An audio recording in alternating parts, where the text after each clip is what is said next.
So you decided to look up and purchase an expansion for Guild Wars 2, and you're eyeing the Heart of Thorns expansion because it honestly looks amazing. You especially like the look of the Reaper. In fact, all of the Elite Specializations have a great look, but now you want to know a little bit more about them before making the plunge. Well, that's where I'm going to help you out here today. Here are each of the Heart of Thorns Elite Specializations in 60 seconds or less. First, let's take a look at the Berserker. The Berserker is the Warrior's Elite Specialization. If you thought the Warrior was angry, meet the older brother of Rage. The Berserker forgoes their adrenaline bars for the Berserker bar. Once the Berserk bar is filled, the Berserker can go into a Rage, gaining some adrenaline, an attack speed increase, and access to Primal Bursts. Primal Bursts do incredible damage and can be activated multiple times during the Berserk phase, which lasts about 15 seconds. The Berserker then gains access to the Torch weapon to really spice things up with heavy burning and some crowd control and cleansing. Lastly, the Berserker gains access to Rage skills, which have a variety of uses, but the main use of them is that if used during a Berserk phase, it actually extends the duration of Berserk, fueling your anger further. Pick this Elite Specialization if you like fiery rage.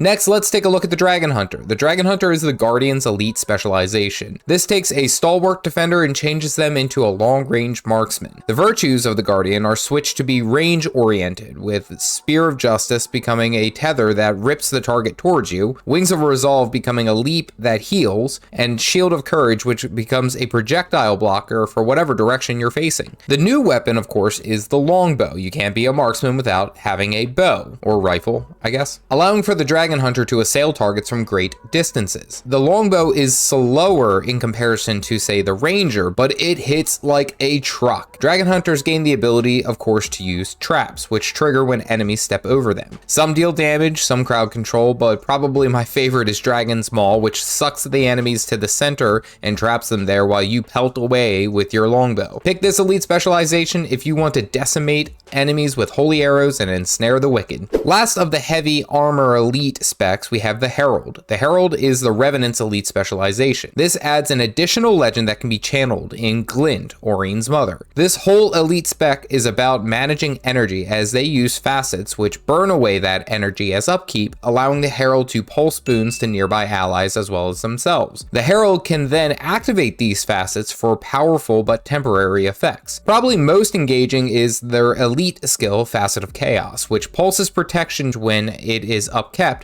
but when activated, it summons an effigy of Glint herself to blast and knock away enemies.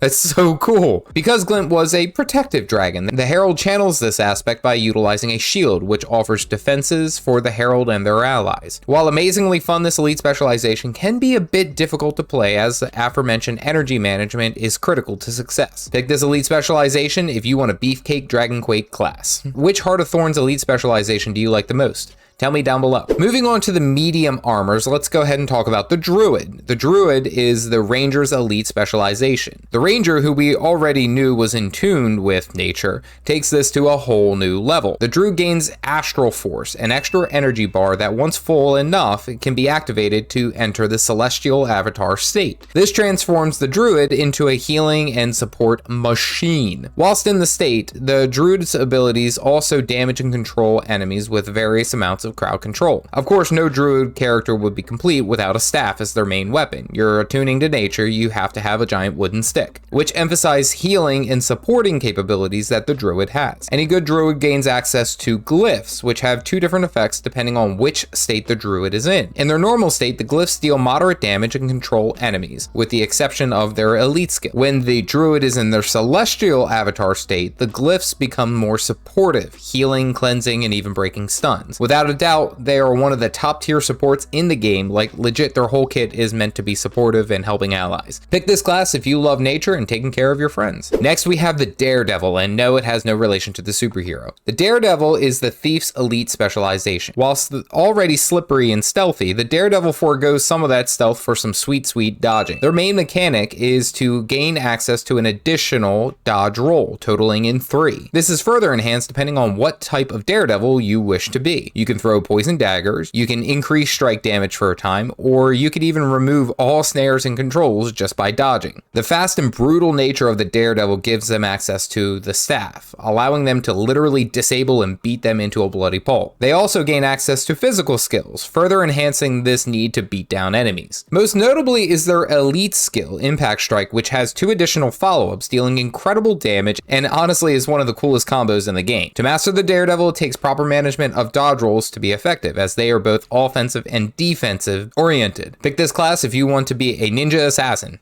Literally. Last of the medium armor is the Scrapper, the Engineer's Elite Specialization. This specialization really puts the emphasis into the phrase, bringing down the hammer. Surviving the wreck of the pack fleet, the engineers that were there threw together whatever they had, and what they had was massive wrenches and gyros. The profession mechanic is the function gyro, which can revitalize downed allies or finish downed enemies, amongst other things. The hammer really swings into play as their new weapon, as they are able to have good crowd control, mobility, and some crazy high strike damage. Most notably is the Thunderclap, which is a long-range stun, and let's be serious, it just has a really awesome look to it. Similar to their profession mechanic, they gain access to well abilities through their gyros. Little robots that hover nearby to damage, to heal, to support, to defend, and even to make you turn invisible. Seriously, the sneak gyro is a really cool skill. Not only does the Scrapper bring a lot to the table to deal some serious damage, with most of their traits offering stability and heavy strike damage, they are a force to be reckoned with. Pick this class if you literally want to bring the smackdown onto your enemies. If Heart of Thorns is your favorite expansion, like the video and hit subscribe for more